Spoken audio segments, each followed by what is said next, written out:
So what we can now do is maybe look at that in a slightly different form, where I've got the Space Designer here on the send and return channel here on the aux on bus 1.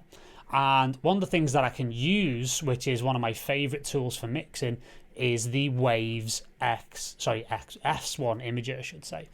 And the interesting thing about the S1 is that it allows me to manipulate the stereo image of a lot of elements. So a lot of people use this in very interesting ways.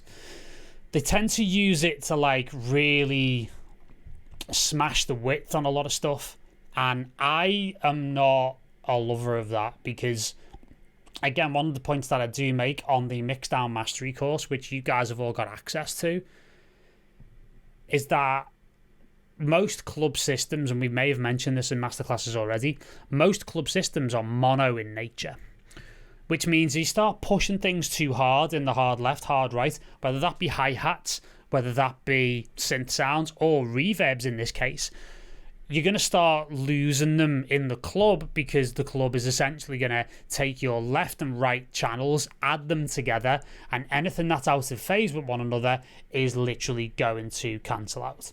So that is a very, very real problem. So in terms of what we can then do is we can utilize these sounds in a very, very different way. So, and these reverbs in very different fashions. So let's start with the little plate, because what we can then do, and again, this very much plays into what Augusto's just saying, reverb as sound design versus reverb as mixing placement.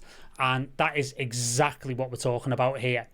And this is kind of like where the two come together, you know, where you have a sound design based reverb, like this incredibly long, you know, 9, 10, 16 second reverb, whatever it is, but it's also its placement within the stereo image. So we do have a finite amount of stereo image to work with. However, that being said, we can always utilize this in a very creative fashion. So let's say, for example, on the plate now, what we can do is we can just take that away on the convolution, and we could literally start with a whole heap of reverb here, but with the width in the S1 being set to 0, that essentially makes this reverb completely mono. So again, very constrained in terms of stereo width, incredibly constrained, and also very short in terms of reverb time. So let's have a listen to that.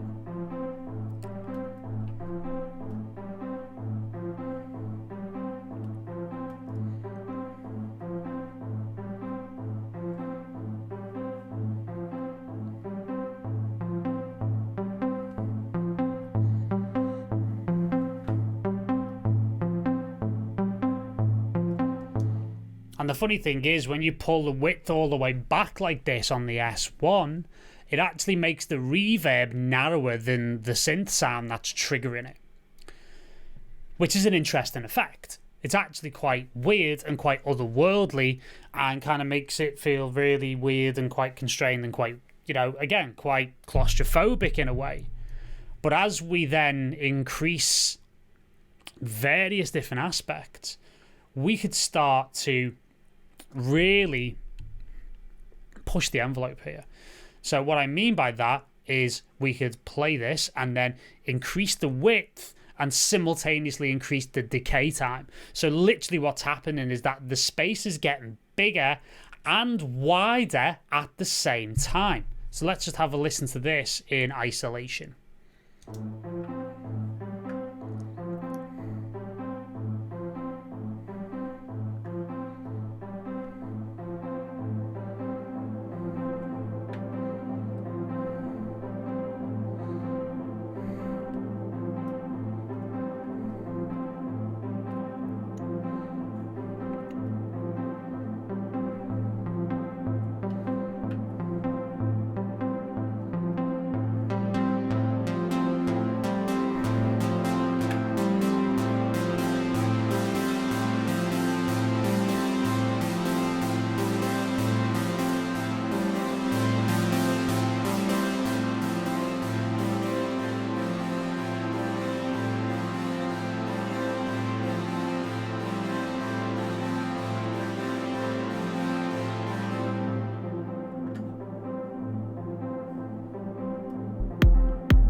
And even just on the plate there, it's like, it's so strange because it feels like you going from almost like an anechoic chamber where there's no reverb whatsoever, right the way through to something really spacious and really quite wide.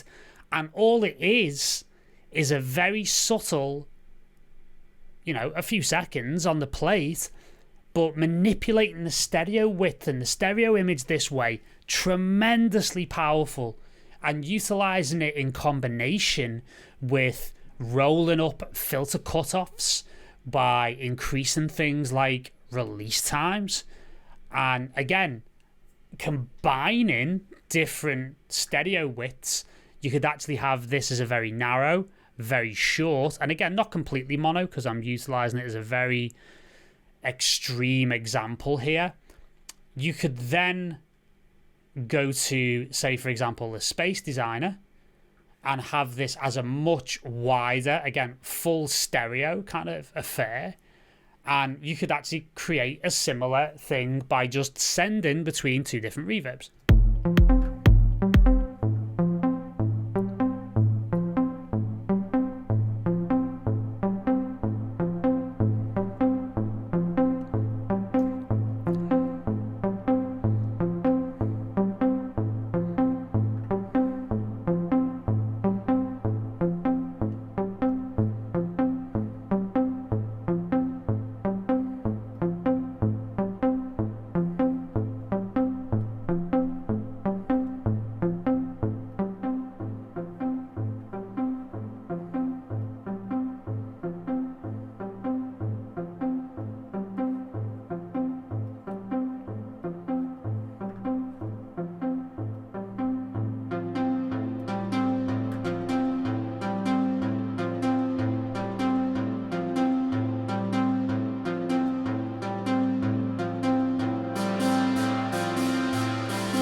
And again, create even more weirdness with the fact that you've got an incredibly long reverb that's also completely mono.